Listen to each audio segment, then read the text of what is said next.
Hi and welcome. Today our host is Miss Nikkita Stone. Say hi. Hi. So Nikkita is actually our content creator for Savage Cabaret. It airs on Monday nights here on Night Vision. And she's also the owner and creator of Bliss Circus Tribe, correct? Yes. Isn't she lovely, folks? Mm-hmm. So anyhow, Nikkita, tell us a little bit about the Savage Cabaret. So Savage Cabaret is basically like a sector of Bliss Circus Tribe. We actually use this space right here, and it's been turned into like a cabaret studio. And I have my girls from the group, and we all like perform, and it gets put together in this like amazing little show. And then we also have a large stage on our property that we can do other acts like fire acts or theatrical acts on a larger stage platform. So Savage Cabaret is like a variety show, but it's in the dark realm of like the gothic scene and all of that. Very fitting for Night Vision. And we do pre-record it just so that everybody gets a chance to go in rotation and everybody gets showcased. And it's just nice and clean to watch. And it also gives us a little more time to get more creative for the actual delivery of the shows and the solos and group acts and stuff that we do. Very cool. You people actually don't know I'm actually involved with Bliss Circus Tribe as well. So we've kind of got a little bit of a, partnership or cooperation going on. Tribe. Tribe, exactly.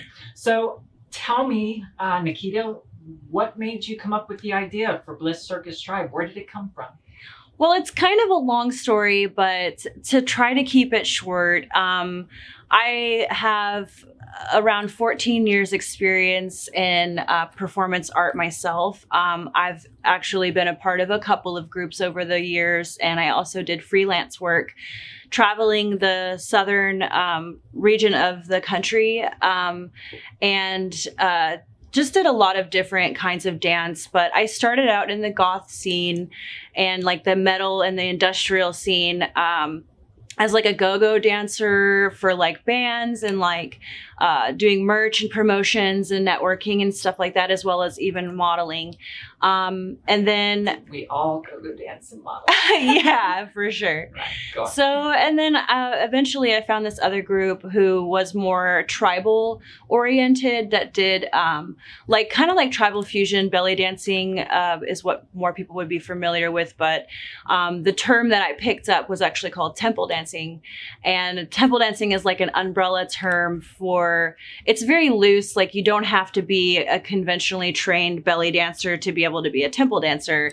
And you can do like, you can incorporate martial arts in there, like ecstatic dance, like all kinds of different types of dance, but it does have a heavy emphasis on that tribal thing to it. And after that, it's been a couple of years since I did very much, and I just kind of wanted to focus on my life and just kind of, growing up and just getting my stuff together and everything. And I just figured it was time and I wanted to dance again. And so we built this studio space and this cabaret space. And I was like, I should make a group. Like I wanted to do it years ago. But I found that other group that was already established. And honestly, I was kind of lazy. And I was like, I don't think I'm ready to take all that on yet. I didn't know what I was doing. So I just attached myself to that group and I just ran with that for about 4.5 years.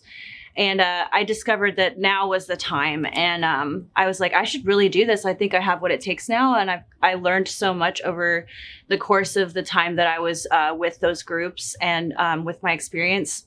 And then the idea came to me that we should build a deck in our back property area. Yeah, like a campsite area, like with the fire pit and everything. So now we have the cabaret, but we also have the camp stage to be able to incorporate like the fire acts and stuff, which I've always loved. And I definitely want to learn. Eventually you might see me do some fire, but it's going to take some time.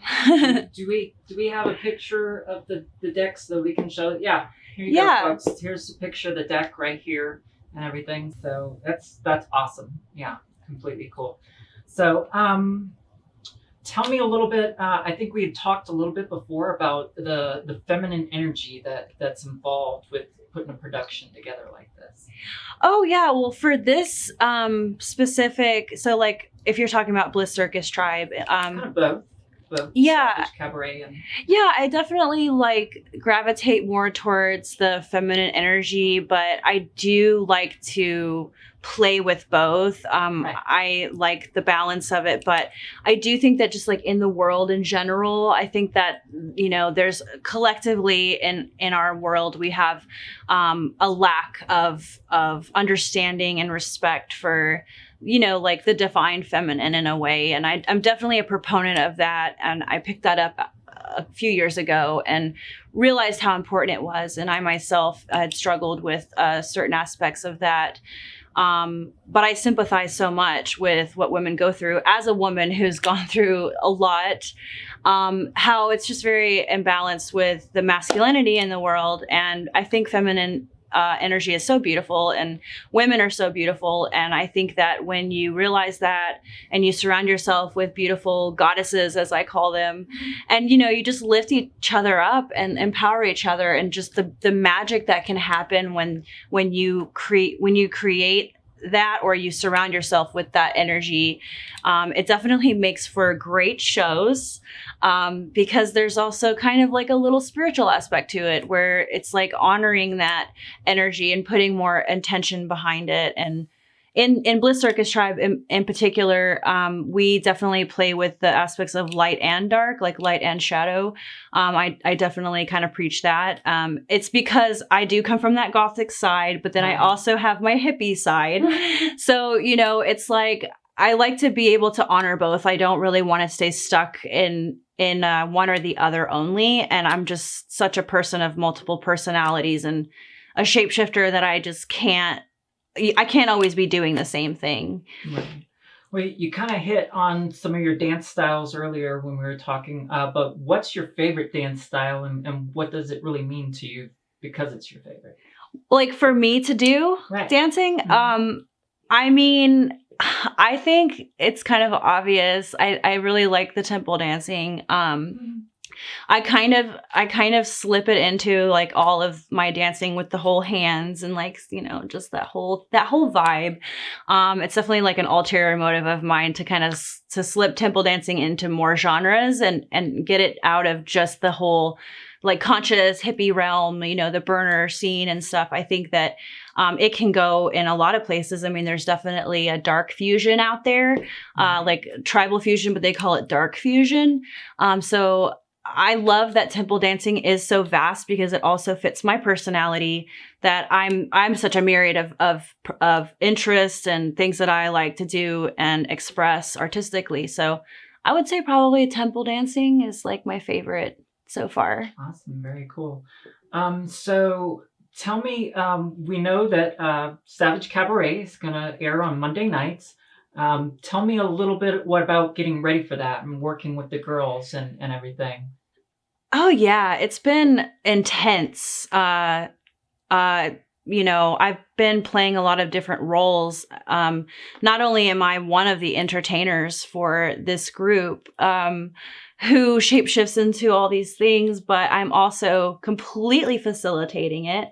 We're running it out of, you know, my home, and I'm like constantly. Very lovely, by the way. Yeah, I try. I'm always on my phone, just having to, you know, chase people down and manage it, organizing and facilitating that whole thing. There's a lot that goes into it, and we have to basically like schedule multiple days because of the availability of our performers. Not everybody can be here on the same day. So we're just living and breathing this. I'm living and breathing it. And there's a lot that goes into it. And then of course, when the whole thing is done, then I have to take it and then edit and put it together and, you know, keep watching it over and over to make sure I didn't mess anything up. And I get really tired and I kind of neglect myself and my needs a little bit on it, but the payoff is worth it. It's my passion.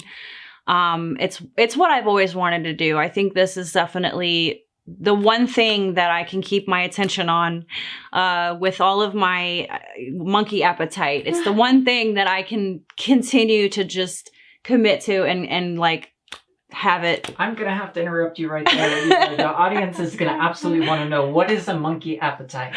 So I've been told that I have a monkey appetite, and I didn't know what it meant at first either. I guess it means that it's like jack of all trades, master of none. Although I kind of think I'm sort of a master in some ways, but working on it, always working on it. But it's kind of like, it's like ADHD, like on steroids. It's just that I have different moods, different versions of myself, different interests, different hobbies, and I'm constantly circulating through all of them, trying to be getting better at them. And it's just crazy. Even the season affects, what I will be interested in. It's yeah. I really do. Yeah. Awesome. So as we were saying, so Night Vision's Savage Cabaret, it airs on Monday nights. Do we know the time slot for that? I think it's 7 p.m. 7 p.m. Yeah. Okay. So on 7 p.m., we're gonna show a video of you here, right here. It's gonna be about a 45-second preview video so that you people can see. We're going to put that up right now, and we're going to look at it and give all these people a good introduction with it. So let's play that right.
That was awesome. I mean, I'm ready to watch on Monday night. You guys definitely got to tune in. So, but I mean, you can just see, how much dancing means to you. You can just see it in your movements and the way you kind of flow with the music and everything. So, I mean, you can see how important it is to you. So just tell me, a little bit about, what the music means to you right here, and tell everybody at home. Yeah. So music in general is literally my lifeblood. Ever since I grew up listening to music with, what my parents were listening to, everything from Pink Floyd to The Doors, all kinds of stuff. And as soon as I became of age to buy cassette tapes, I started gathering stuff, and I had definitely a specific ear. Like I kind of am really picky about music, but at the same time, I have thousands of songs in my archive, and I'm a music hunter. Every time I hear something, if it's new to me and I like it and I think it should go in one of my playlists of many playlists, I always hunt it down and grab it. I'm listening when I'm watching movies. I've gotten so much stuff from soundtracks. It's always just a part of me. And it music tells stories. It has a mood. It activates my imagination, especially now when you have a reason to dance and perform. Now, when I listen to music, I see I see what I could be doing to it, or I even see what possibly another entertainer that we have, another dancer would be doing to it, or if it would be a good group song. And then it's like a download. I just get it. And I'm like, we're doing this. I have lists and I have like so many songs already that I'm like, I'm going to do all this stuff for Night Vision, but it's going to take a long time because my list is already so long. I've seen the list. Yeah. Most definitely. So, Nikkita, tell me, is there a moment when you're dancing or moments when you completely are in the zone and everything just seems to kind of fall away? Oh, absolutely. So I have some nicknames for that. I call it alien mode. I feel like I'm being taken over by something. It's like being possessed. It's a weird thing to describe, but you'll definitely see it. There's a specific song that I dance to in our show, and it's a song from Pussifer, and it's towards the end. So make sure you watch the whole thing. That song was not supposed to go in. Actually, I was rehearsing a song after a rehearsal and I was super tired, but I was just in the zone, and I just put on some of our songs for the future. And I was like, I'm going to go on stage and just groove this while nobody's watching me. And then they grabbed the camera and they're like, start the song over. You're moving so well. Like, do it again. And I was like, okay. And I was just in the zone and I was activated. I was completely just activated in this like alien like body zone. And it's definitely a force of nature. Right. I love that word, activated. Tell the crowd what you mean by activated. So one of the words that I use the most. Definitely one of my favorite words. But for this context, when you're activated, and if you're a performer out there and you've ever performed or in any way really where you're in front of people, you'll understand that moment when you've made a connection to the crowd, or the people or the camera, if you will, even, right. Where you just feel it click and your body and your mind is there in your crafts. And that's when you have become activated, when you've turned it on. That thing inside of you that is the genius. In some older traditions and cultures believe that the word genius actually was derived from the word genie. And they believed that people that were genius, like for instance, Leonardo da Vinci, he was a genius, that they had like this entity, this spirit, this extra spirit that was attached to their soul that was like feeding them their talent. And that's kind of like an interesting thing to think about when you think about activation. And when I think about activation in the form of performance art, or in general, just when you're activating something powerful inside of yourself, it's like you've got that little genie, that little genius is there, and it comes out. Because you can't just walk around having that all the time. I can't just walk around dancing all the time, you know? Like, we try. I try, but like, no, you got to be like a normal person, and there's different levels and versions of yourself. So, right. But when it's time, you activate it, and that's, you know, that's what that's about. That's awesome. That's what. So with Savage Cabaret being a section of Bliss Circus Tribe, in a sense, kind of tell me what's in store for the future of Bliss Circus Tribe. So it's definitely based on some goals that I have, but it's kind of up in the air in certain ways. I like to be open to what the universe is going to bring me, because, you know, as much as you know, imagine what things are going to be like or what you want them to be like, it never ends up exactly what you would ever imagine. And I've learned that. I definitely want to have, you know, I want to expand from here. This is our birthing place. This is like we're just like a little baby right now. And right now we're just working on cultivating it, getting into the swing, building our bonds, our relationships of our core group. Growing it. Yeah, growing it, getting into the whole like facilitation aspect of it. Right. And then when we branch out, you know, of course, it also depends on what's going on out in the world. Of course. And what that's going to look like, when that's going to, you know, change, or, you know, all of that. And I definitely want to, you know, perform at venues and at festivals.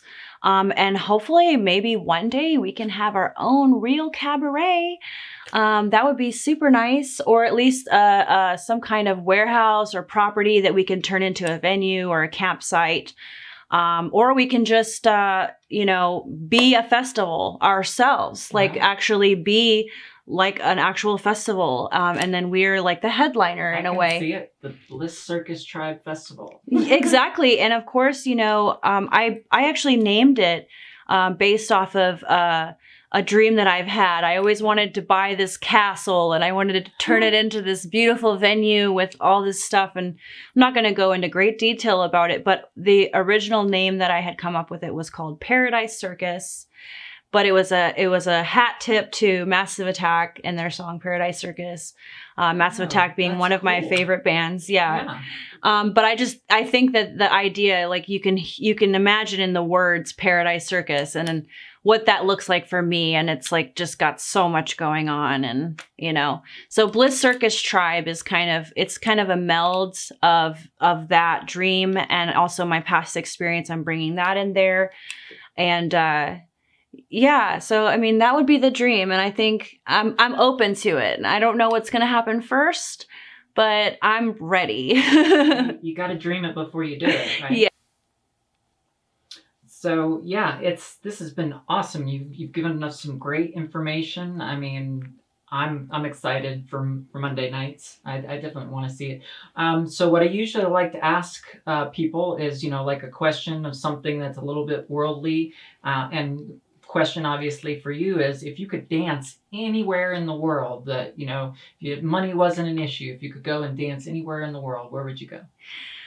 Oh, I mean, I have never thought about that, but I could pick a couple places. I think one would be like on top of like Mount Machu Picchu or something like that.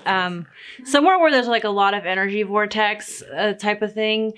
And then my second thing would be sea level on a fabulous beach, just white sands everywhere. I don't know which place that would be, but the waters would be just turquoise blue and just paradise. Wow. Yeah, that's awesome. Yeah. You just painted us a beautiful picture there. So that's awesome. So anyways, folks, Savage Cabaret airs on Monday nights at 7 p.m. Tune in. The ladies are definitely all lovely, and will be bringing us some of the most exotic styles of dance and everything on Monday nights. So please tune in. And they all have their own personalities and own different skills, and definitely a variety there. So we'll definitely get to know you, and you'll get to know us. Awesome. Thank you so much.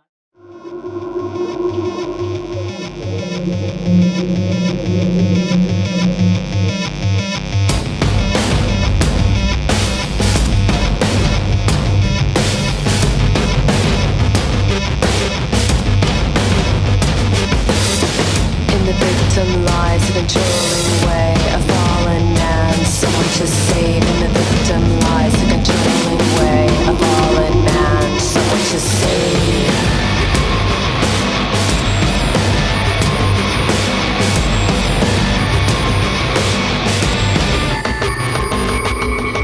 In the shell of a man you can't